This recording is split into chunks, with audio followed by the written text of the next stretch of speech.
Durante décadas un hogar antioqueño construyó un patrimonio con trabajo, disciplina y visión. Lo que nadie imaginó es que con el paso del tiempo ese mismo patrimonio terminaría desatando un conflicto que marcaría la vida de todos. Éramos todos una familia muy hermosa.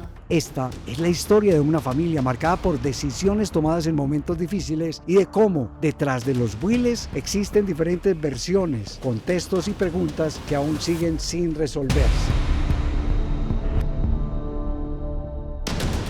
Para entender esta historia hay que regresar varias décadas atrás al norte de Antioquia. Miguel Ángel Willes, un joven de San Pedro de los Milagros, conoció a Alicia Benjumea, una mujer decidida, comerciante y muy trabajadora, en una época en que no era común que las mujeres salieran del hogar para ganarse la vida. Juntos formaron una familia y tuvieron 4 hijos: Omar, John, Raúl y Luz Piedad, la menor y la única mujer, también la más consentida. Con esfuerzo levantaron un patrimonio importante, vieron crecer a sus hijos y llegar los nietos. Todo parecía seguir el curso normal de una familia antioqueña. Hasta que la tragedia golpeó de frente. La muerte violenta de Omar, el hijo mayor de Alicia y Miguel Ángel, marcó profundamente la familia y dejó a Alicia sumida en una tristeza profunda. Fue en medio de ese dolor que Alicia tomó una decisión trascendental: repartir sus bienes antes de morir, ya que había construido un patrimonio incluso más grande y valioso que su esposo, convencida de que así perduraría el legado y evitaría problemas entre sus hijos. No sabía que con esa decisión estaba abriendo la puerta a una historia de desigualdad que terminaría en los estrados judiciales. Que ella me dijo: nena, ¿me vas a acompañar en esto? Porque yo ya quiero repartir todo. Y lo voy a hacer como yo lo quiero hacer. ¿Qué querés? Porque es que lo que vos me digas. Y yo: mami, no. Yo todo lo tengo con mi papá y yo tengo un esposo, yo no necesito nada. Alicia empezó la repartición de los bienes sin imaginar la dimensión que tomaría esta historia. El primero en recibir la herencia fue su hijo Raúl Willes. Mi abuela le entregó sobre todo el Alix, que es un edificio emblemático en el Hueco de Medellín, en el centro de Medellín. Mi mamá sí le decía a mi papá: Miguel, repartí como yo, que los vas a dejar peleando. Y mi papá le contestaba: pues ¿por qué? Es que yo conmigo, con lo mío, hago lo que yo quiera. Y yo ya les he dado. Como ocurre en algunos hogares, las decisiones sobre el patrimonio no siempre dejan a todos satisfechos. Cuando Alicia decidió entregar sus bienes más valiosos a Raúl, las tensiones no tardaron en aparecer. Y empiezan las dificultades entre Raúl y John y Nora, la esposa de John.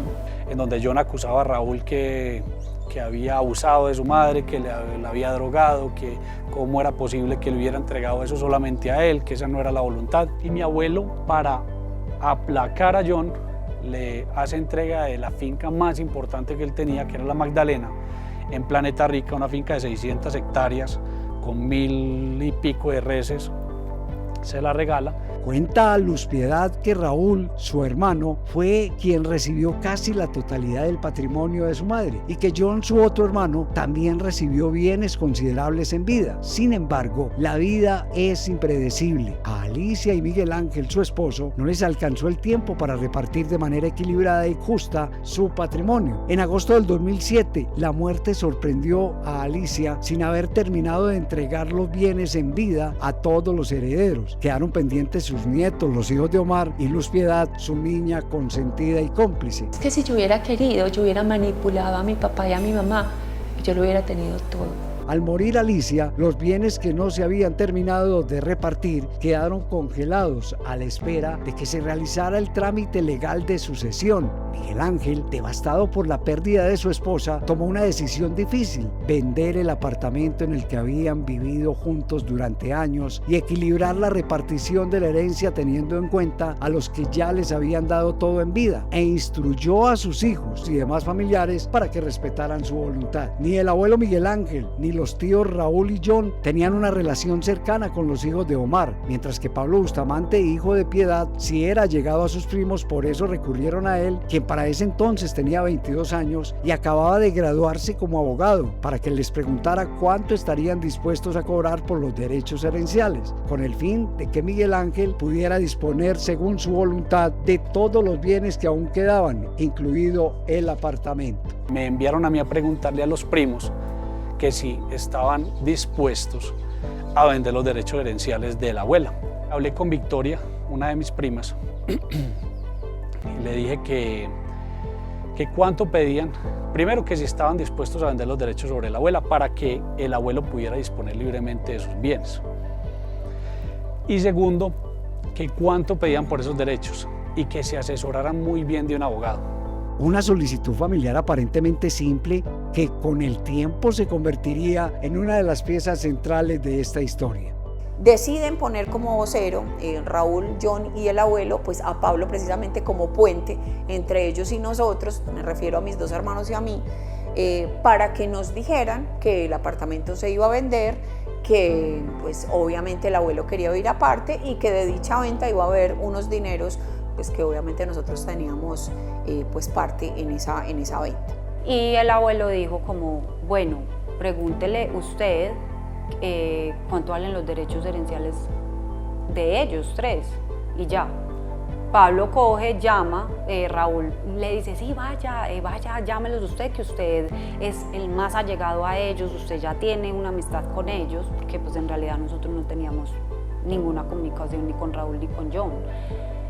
Y nosotros dimos ese papayazo.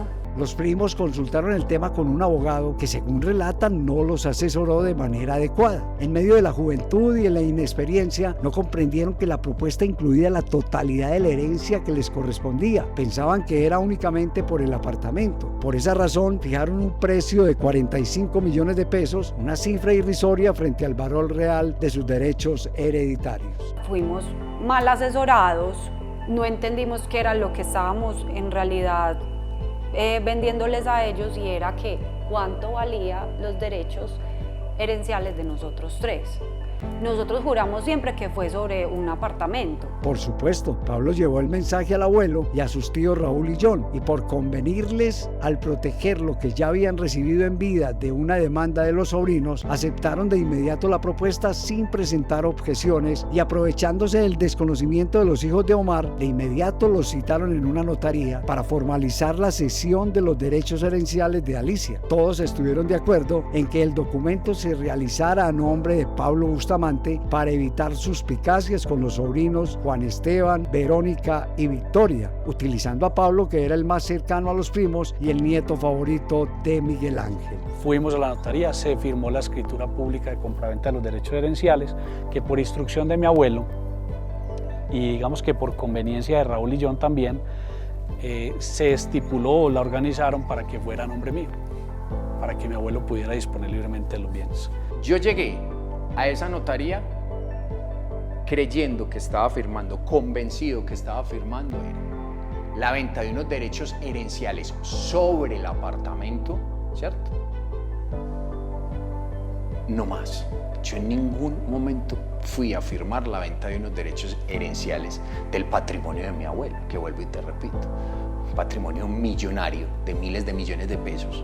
¿Quién va a firmar por 45 millones de pesos y más 45 millones de pesos para repartirnos entre mis dos hermanos y yo?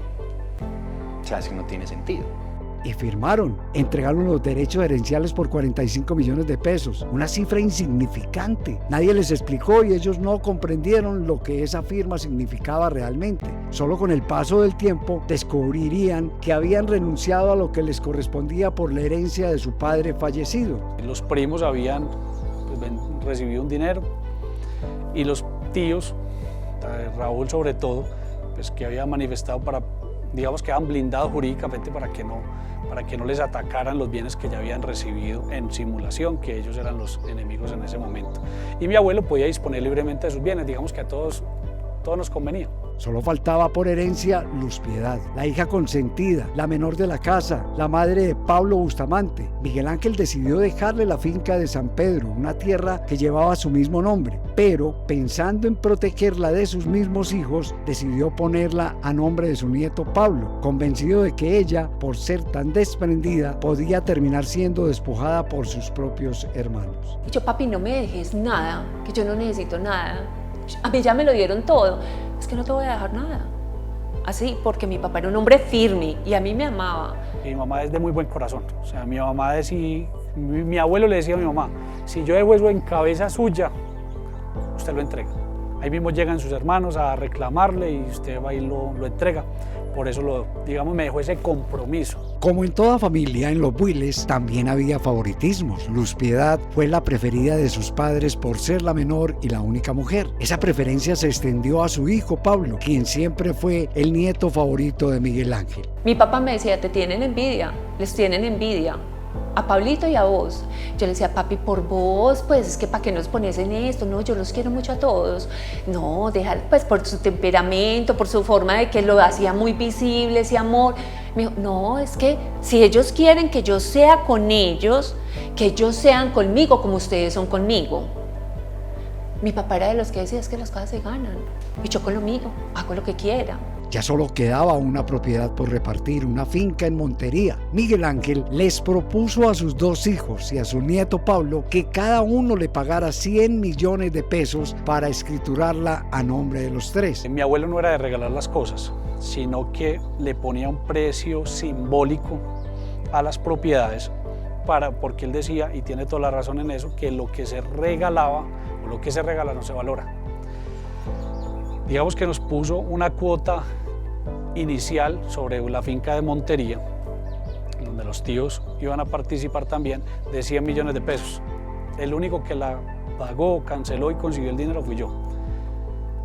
Le entregué el cheque al tío mío Raúl, que lo consignó delante de mi abuelo, lo consignó en la cuenta de mi abuelo y digamos que en resumen mis otros dos tíos no pagaron lo que les correspondía a cada uno de 100 millones de pesos a mi abuelo y no fueron a la notaría argumentando que para qué ellos iban a pagar si cuando falleciera mi abuelo por derecha les tocaba.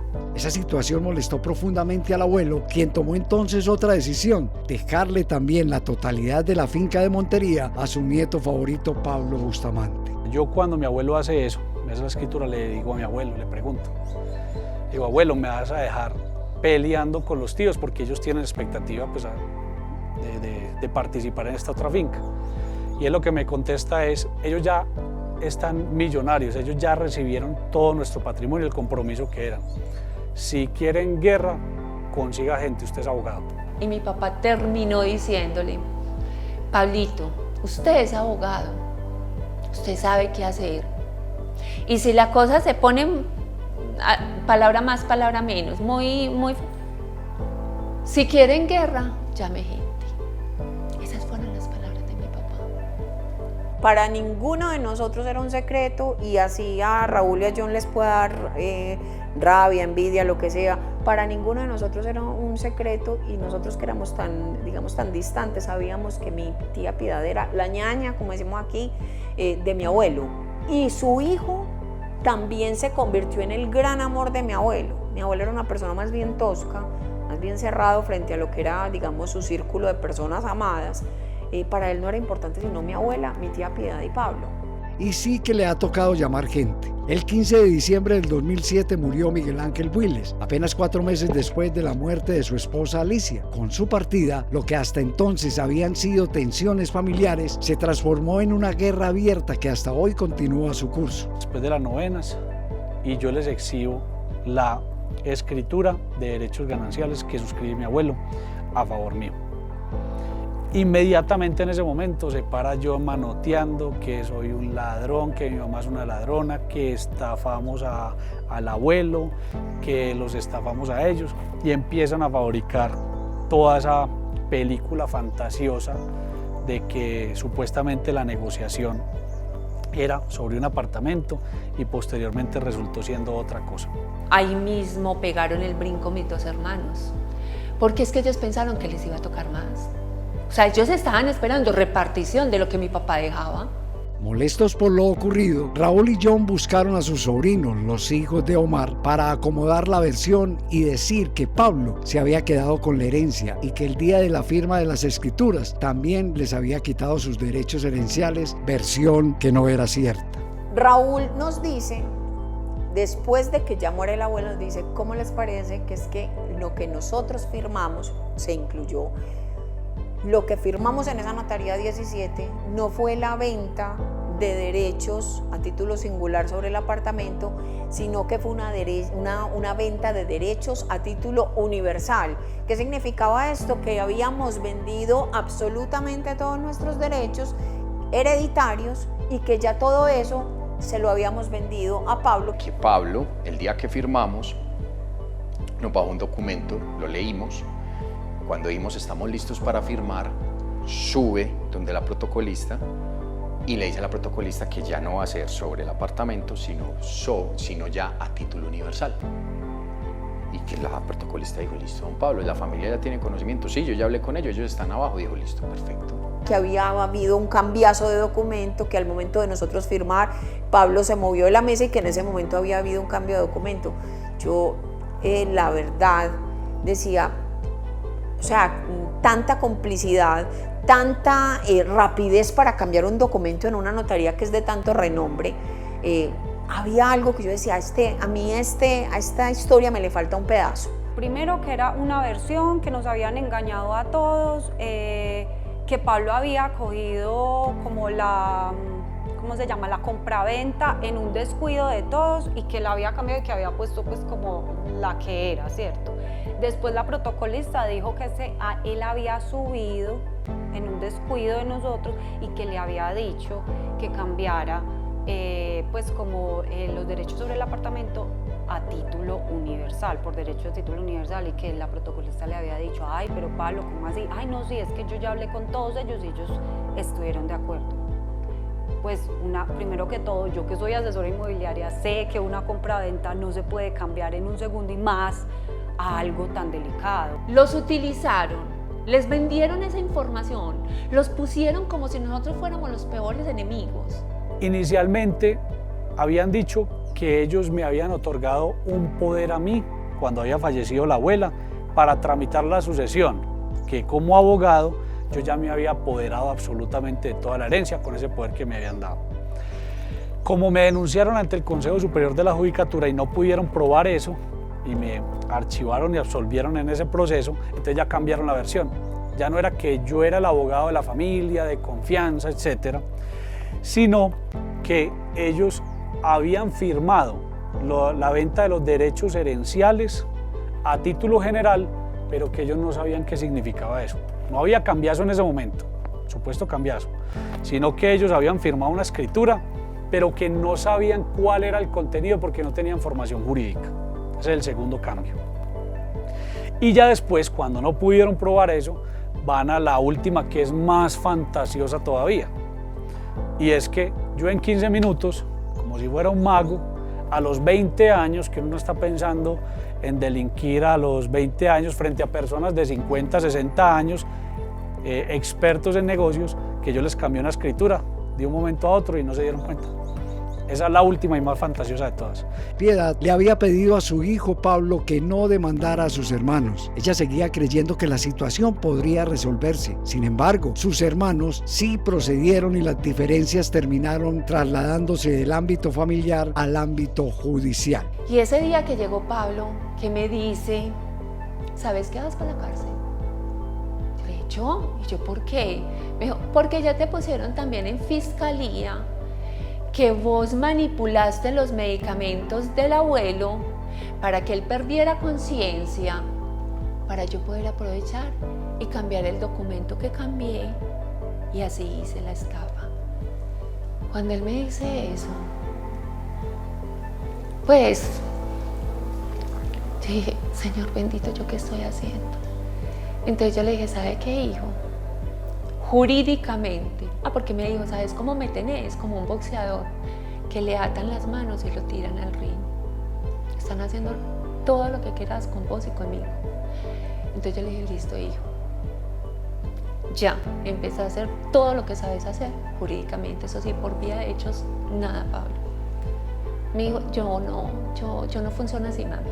Pablo dejó de ser el sobrino, el primo, la persona de confianza y de admirar de la familia. De un momento a otro pasó con solo 22 años a ser el acusado. Toda la familia se volcó contra él y contra su madre Luz Piedad. Lo denunciaron penalmente y lo señalaron como si fuera un extraño. De la noche a la mañana Pablo Bustamante quedó prácticamente solo, enfrentando una batalla dura y desigual. Y entonces vinieron nuevos golpes, los intentos por quitarle también las 2 fincas que había recibido. Llamó el trabajador de la hacienda y dijo que acá estaba el señor Raúl torpedeando la salida del carro de la leche, la producción de la leche, que no lo dejaba salir, que lo tenía retenido, que tenía a los trabajadores aquí arrinconados diciéndole que los iba a sacar, que esto era de él, que no podía. Entonces yo viendo a Pablo pues ya solo en esa angustia de arrancar para acá de noche, yo le dije, no, pues ven, yo te acompaño, porque no te vas solo por allá, que ya está de noche, vas para una finca, vas, ven, vamos.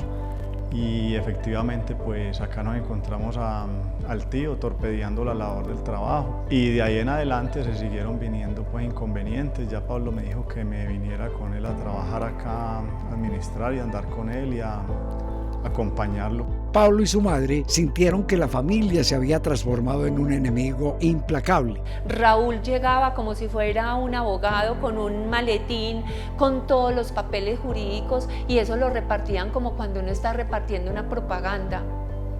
Vallas, nos insultaban, o sea, yo me escondí. Y Pablo me decía, ¿por qué te escondes si no has hecho nada? Y yo, hijo, porque yo no soy para pelear.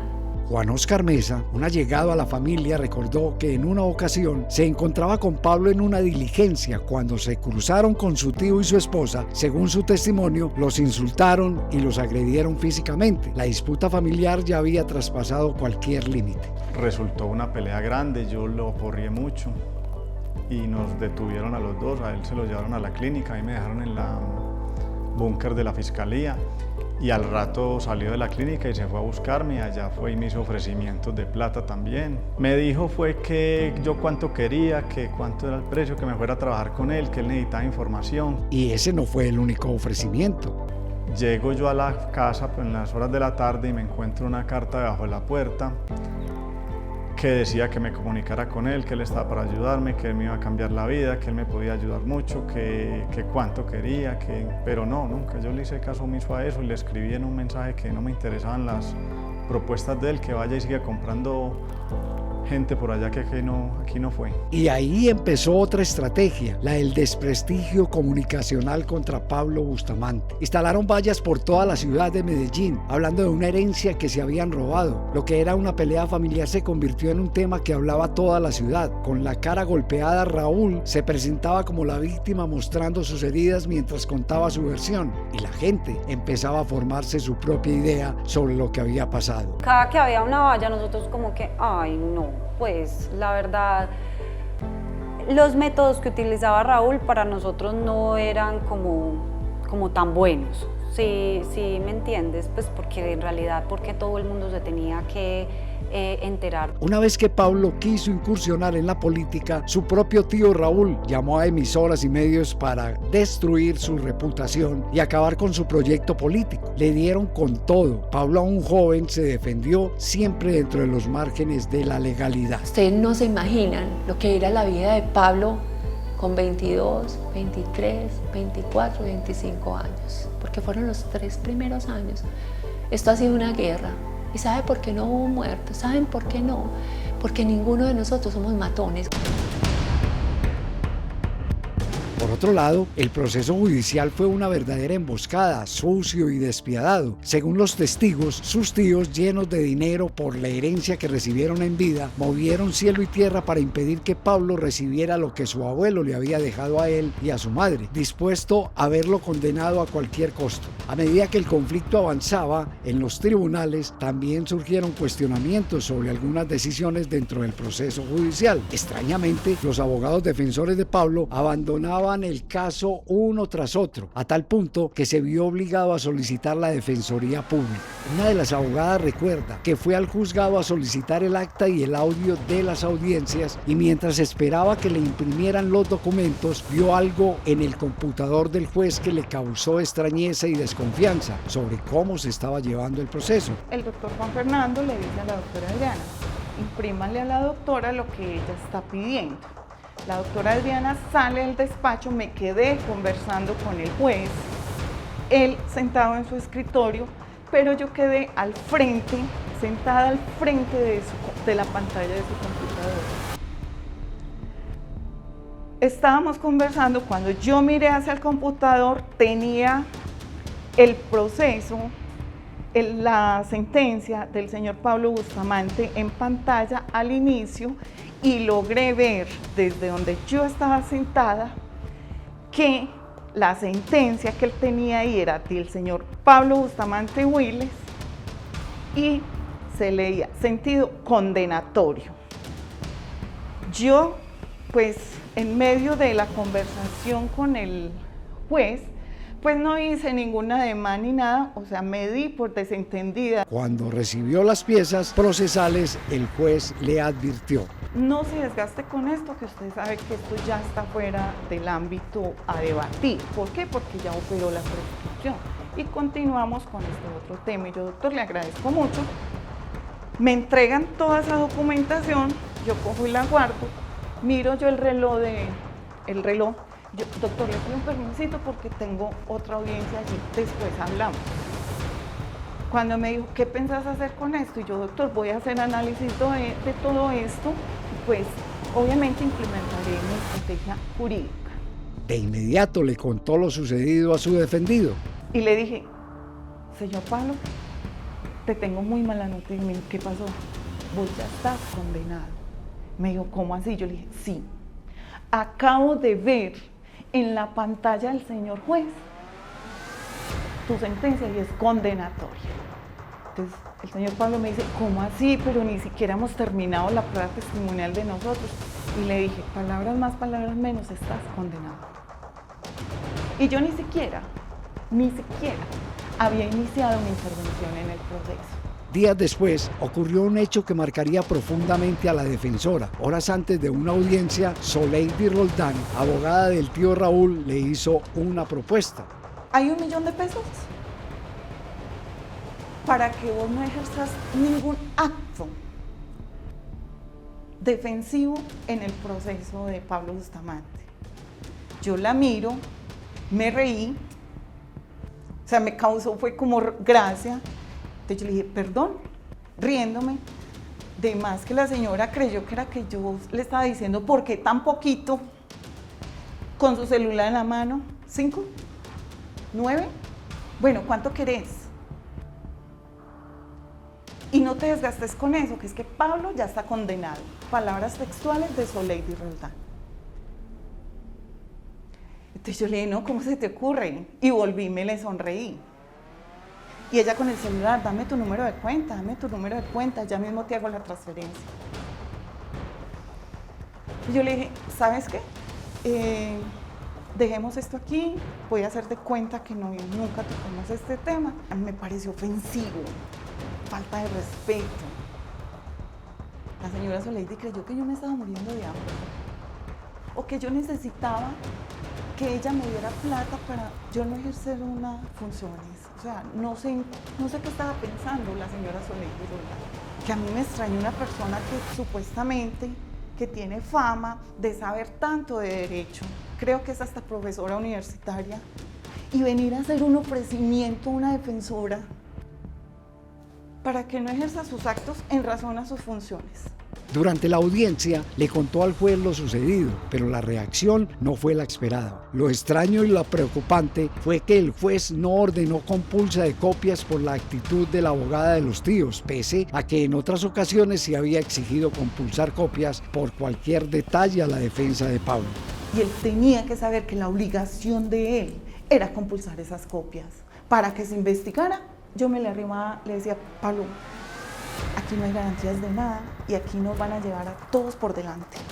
La defensora empezó a sentir que algo más grande se estaba desatando, una persecución en su contra. Cada paso que daba en la defensa de Pablo era cuestionado u obstaculizado. Con el tiempo, la sensación se hizo más clara, algo no estaba funcionando como debía. Procesos que parecían torcerse, decisiones que resultaban difíciles de explicar y actuaciones que daban la impresión de responder a intereses ajenos a la ley. Se la pasaba amenazando con compulsa de copias, si usted no hacía esto, si yo no hacía esto, si no hacía lo otro. Siempre era el mismo tema, so pena de compulsa de copias penales y disciplinarias. Esa era la amenaza que él ejercía sobre mí. Este juez está encaminado, o sea, te tiene la mira a vos y que quien se siente con vos.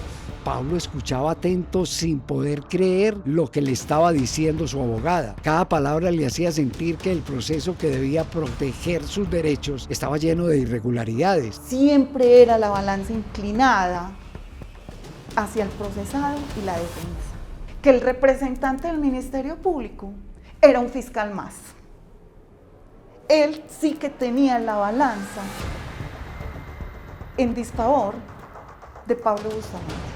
Desde la perspectiva de Pablo y su defensa, existirían irregularidades que merecen ser revisadas con mayor profundidad. La defensora no pudo soportar más la presión y pidió ser apartada del proceso. Aunque sintió cierto alivio, también le quedó una profunda preocupación por Pablo Bustamante, consciente de que quedaba prácticamente solo, convertido en víctima de un entramado de corrupción dentro de la justicia, enfrentando a una familia que lo atacaba, a un juez cuestionado y a una estructura judicial permeada por la podredumbre. Pobrecito este señor Pablo Bustamante, se lo van a llevar por la calle de la amargura. Pablo encontró a un experto en dactiloscopia para apoyar la recopilación de pruebas y ayudar a construir su defensa. En ese proceso, Cardona comenzó a entrevistar a distintos testigos, entre ellos Claudia Bedoya, la protocolista de la Notaría 17 que atendió el trámite. Según explicó, Raúl le habría hecho un ofrecimiento, posiblemente el mismo que habían intentado ofrecerle a la antigua defensora de Pablo. Ella fue enfática en decir, durante la diligencia de entrevista que se recepcionó, era sobre el ofrecimiento de unas dádivas por parte del señor Raúl, de unas dádivas, pues no fue clara en decirnos, simplemente dijo que no ahondó en el tema porque rechazó lógicamente el ofrecimiento que le hicieron. La finalidad de abordarla era para eso, ofrecerle pues un dinero que me imagino, por lógica, era para que hiciera o dejara de hacer algo dentro de sus funciones. Tras la renuncia de su defensora, Pablo solicitó copia del expediente para entregarlo a su nuevo abogado. Envió a su asistente al juzgado, pero lo que encontró allí no fue una simple carpeta de documentos. Era exactamente lo que su abogada ya le había advertido, una señal de que el proceso estaba lleno de irregularidades y que tendría que enfrentar cada paso con máxima cautela. Había unas hojas ahí, pues no dentro del proceso, sino como sueltas, unos manuscritos del juez. Entonces ahí decía pues como una sentencia, pues que ya lo estaban condenando, pues una preacusación. Él me dijo, ¿eso estaba ahí? Yo sí, es que pues ¿cómo así? Si a mí no me han hecho ninguna diligencia de prueba ni nada de eso, pues es imposible que eso esté ahí y que te lo hayan entregado. Si yo, pues, se les pasó, no, pues no cayeron en cuenta que eso de pronto estaba ahí metido. Para esa fecha, el equipo de la defensa por parte del doctor Pablo no había ni siquiera podido hacer un destape de pruebas, ingresar unas pruebas a un proceso, y ya desde esa fecha ya se tenía más o menos conocimiento de qué era lo que iba a pasar un año y medio después. Entonces me parece que es como muy curioso que dentro de uno de los tantos procesos que se llevan en este país ya exista como una especie de sentencia, y se le puede decir así, una sentencia o un resultado sin haber agotado todavía estancias dentro del mismo proceso. Llegó el nuevo defensor, quien aseguró sentir las mismas presiones que había enfrentado la anterior abogada. Según explicó, el juez parecía tener mucho interés en este proceso. La presión del juez inmediata era que el proceso iba muy lento, que se había dilatado mucho, y me tocó cogerlo en la mano. El juez, por su parte, argumentaba que el proceso avanzaba demasiado lento y que existía un ánimo dilatorio por parte de la defensa. Sin embargo, los abogados de Pablo sostenían que estas observaciones no tenían fundamento. La Fiscalía, por unos hechos que fueron denunciados en el año 2008, se demoró 5 años para hacer una imputación. Esos 5 años se le tenían que cargar, era la fiscalía. O sea, se hizo en el 2013 la imputación. Luego vino la prueba de la fiscalía hasta el 2018. Es decir, otros 5 años. Y sin embargo, en forma reiterativa, desde que yo asumí este cargo, o mejor ese encargo de ser defensor en ese proceso, siempre se repetía por parte de la judicatura, del juez y de los demás sujetos que intervenían, que había un ánimo dilatorio, y entonces nunca tuvieron en cuenta todo ese tiempo que demoró la fiscalía. Estos cuestionamientos forman parte de los argumentos que continúan discutiéndose dentro de los procesos legales que siguen su curso. En más de una ocasión, Pablo buscó la conciliación y una repartición justa de la herencia. En uno de esos intentos consiguió hablar con sus primos y por primera vez relatarles los hechos tal y como habían sucedido. Su error fue no advertirles que habían sido mal asesorados. En aquel entonces Pablo tenía 20 años. Ellos eran personas de más de 40 años, hechas y derechas, pienso con un nivel de conciencia, habían compartido con su hermano mayor, siquiera ser dolientes y decir, no vamos a hacer esto porque, o sea, hay una memoria que se respeta y la de nuestro hermano. Pablo ha sostenido la misma convicción desde el principio, que cada uno reciba lo que corresponde. Hay que hacer justicia con los primos en el sentido de que hay que igualarlos a ellos patrimonialmente, porque no nos digamos mentiras. Ni ustedes ni mi abuelo se la llevaban bien con ellos. Cuando yo le digo eso a Raúl, él me dice, no, déjeme a mí lo que nosotros recibimos o lo que yo recibí quieto y repartan ustedes lo de ustedes. Yo dije, pero ¿por qué, Raúl, si lo justo es que juntemos todo el patrimonio, tanto de mi abuelo y de mi abuela, y se repartan en partes iguales? Son 4 familias, hay un patrimonio, una bolsa importante, que se repartan 4 partes iguales. Él no estuvo de acuerdo con eso, él quería conservarlo de él y participar en 4 partes, pero las últimas 2 fincas solamente que quedaban. Los primos se dieron cuenta de la realidad y se dieron cuenta de que el único que ha luchado para que haya una integración del patrimonio y se reparta de manera justa he sido yo. Porque el tío lo que quería era utilizarlos a ellos, o los utilizó, no era que quería sino que lo hizo, utilizarlos para que se fueran a hacer causa común, se fueran en contra mía en todos estos procesos, manchar mi nombre, decir que yo supuestamente los había estafado, cuando en realidad el tío mío era el que más le convenía que ellos vendieran o enajenaran los derechos herenciales de mi abuelo. Pablo siempre que convocaba insistía, y que me parecía lo más justo, me parecía difícil porque yo ya sabía qué tan apegados al dinero eran mis tíos y cómo se han manejado las cosas en mi familia. Él decía, volvamos y llenemos toda la bolsa, devolvamos lo que nos entregaron en vida y dámoslo en 4 partes iguales, a lo cual obviamente Raúl y yo dijeron, qué pena. Avaros, ¿qué es esa avaricia? Después de que a ustedes les dieron casi todo. Víctimas Raúl y yo no son. Ellos también tuvieron que haber pagado algo, ¿cierto? Que no todo el peso fuera sobre Pablo. Me parece que él estaba muy joven y que también lo utilizaron. Él estaba obedeciendo la orden de un abuelo, pero ahí vuelvo y hago la anotación, era una persona demasiado joven para alcanzar a dimensionar lo que iba a pasar con todo esto, a diferencia de mis tíos. Esto que ocurrió en esta familia fue orquestado para mí por mi abuelo, es el primero, el más culpable de todos. Y ahí vienen todos mis tíos, porque ellos también sabían y permitieron, si era una orden de mi abuelo o si era Pablo, porque claro, Pablo está acá, es el abogado, él también tiene culpa.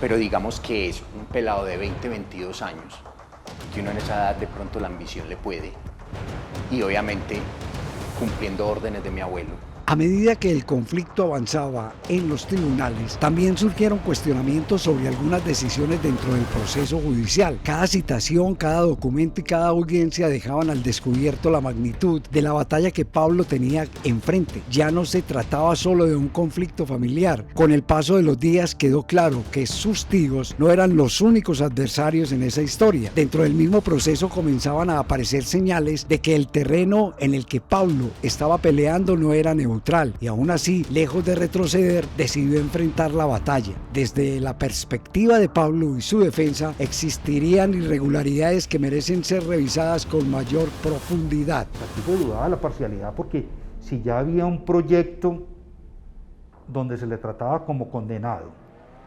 donde se estaba presionando a la defensa para que asumiera un caso sobre la marcha de las carreras, esto daba al traste con una debida defensa y con una imparcialidad.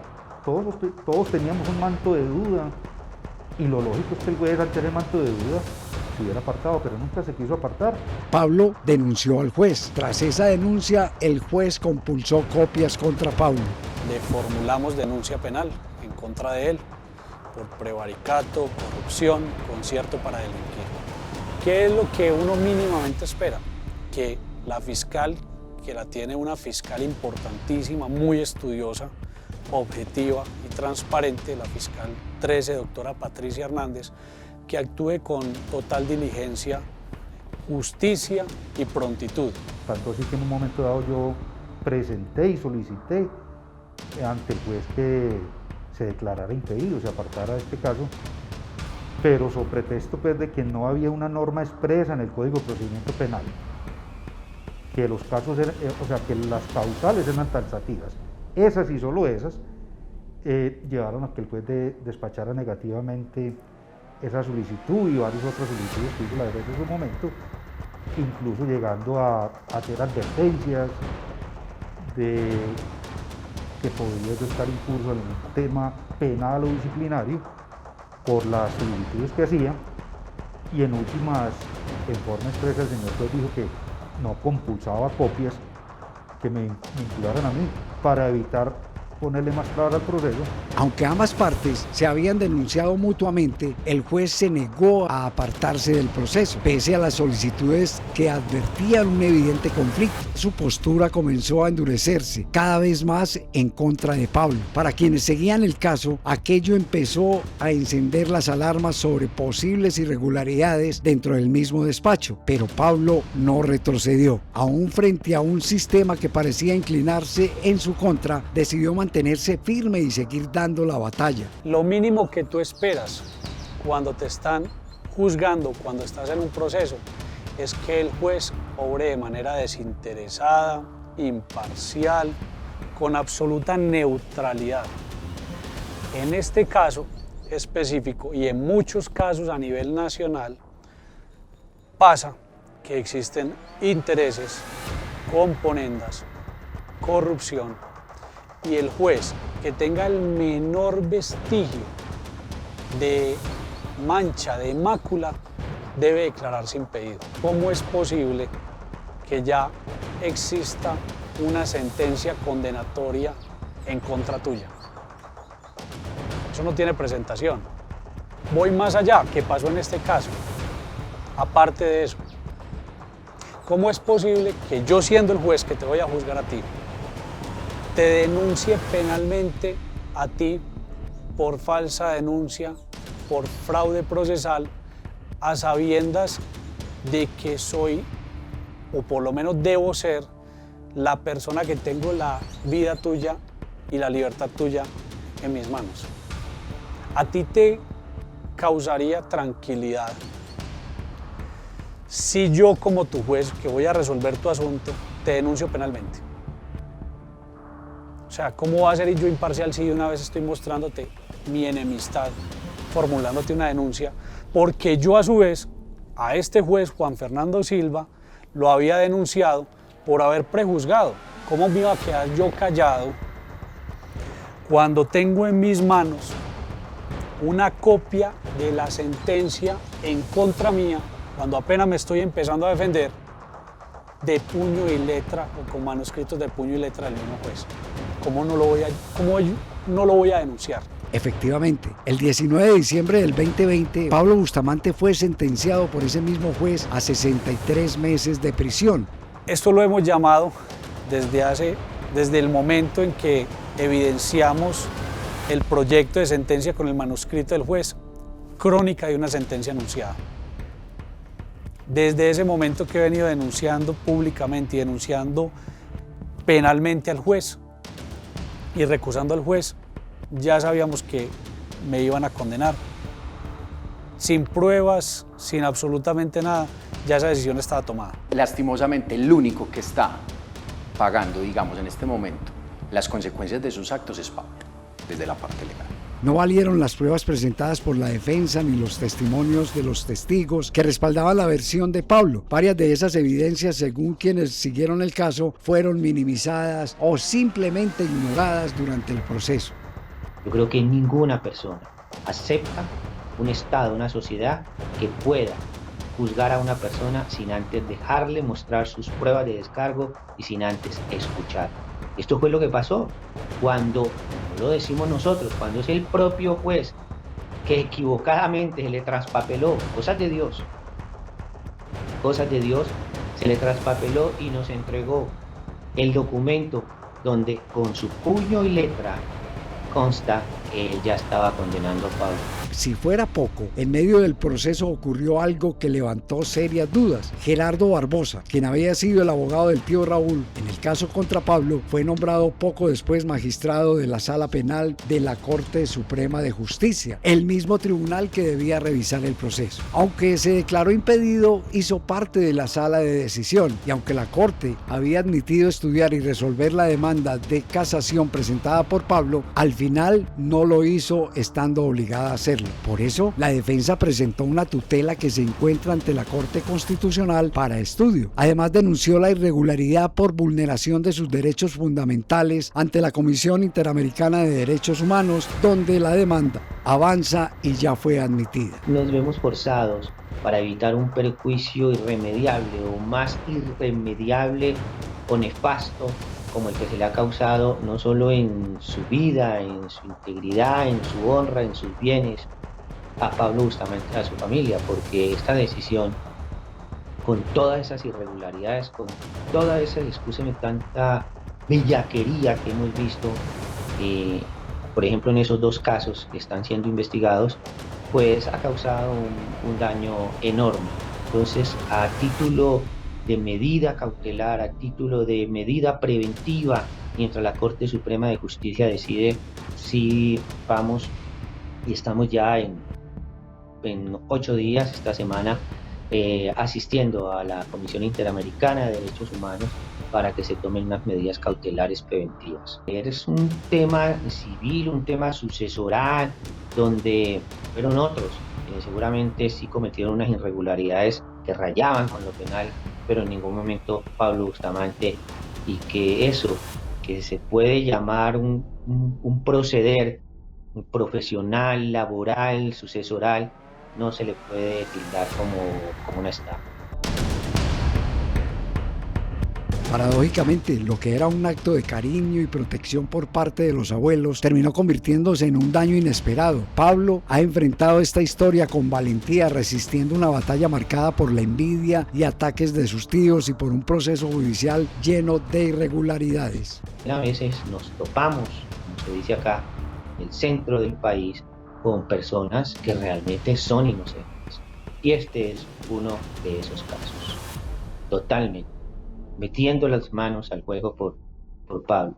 Pablo ha tenido que enfrentarse a su propia familia, a abogados, a testigos y a jueces. Ha defendido a su madre y a sus primos, ha honrado la palabra que le dio a su abuelo y ha soportado el peso de una opinión pública ya marcada por las acusaciones. Y aún así ha seguido de pie, luchando con valentía frente a un proceso judicial rodeado de decisiones cuestionables y serias sombras de corrupción. Yo sé que mi hijo, y menos mi señora, van a decir una mentira para apropiarse de algo que es material, porque nosotros siempre hemos creído y creemos que lo esencial es lo que está más allá de esta vida. La sentencia condenatoria en desfavor de Pablo Bustamante fue injusta, no fue ajustada a derecho. Se detectaron muchas falencias en ese proceso, probatorias, de técnica en cuanto a la acusación, en cuanto a la imputación. Que esto fue la injusticia más grande, pero que yo sé que esto no queda aquí,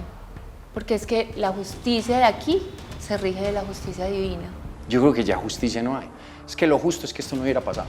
De verdad, esto es desgastante y esto no tiene sentido. Y vamos a seguir ahí, dándole plata al Estado, gastando tiempo.